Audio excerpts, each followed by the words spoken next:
maximum damage as we counter.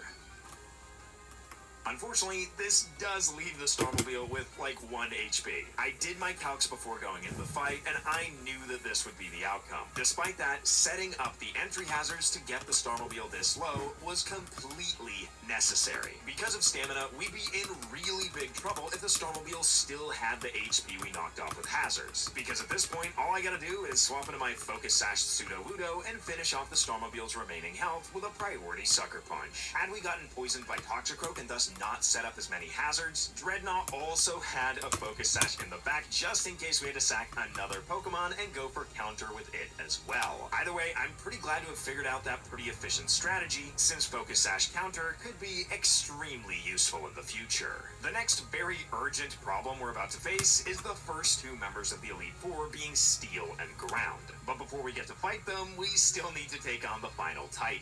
This, however, ends up being extremely easy, since I can just go for Salt Cure and Protect, which combined with the damage from Rocky Helmet takes Dondozo out in like 3 turns. As for Tatsugiri, Arven ends up tanking all the hits, allowing Salt Cure to eventually take care of it. While I'm in the area, I make sure to pick up the Life Orb, since we're definitely gonna need it. And now that we've defeated Eri, we definitely want to add Tyranitar to the team, being one of the best rock types ever created. Finally, I sell off all of our treasure and head to Mesagoza to pick up as many mints as I can to change the natures of all of our Pokemon to be as advantageous as possible. Hopefully these preparations are all we need, because we've got a couple of terrible matchups coming up as we enter the Elite Four.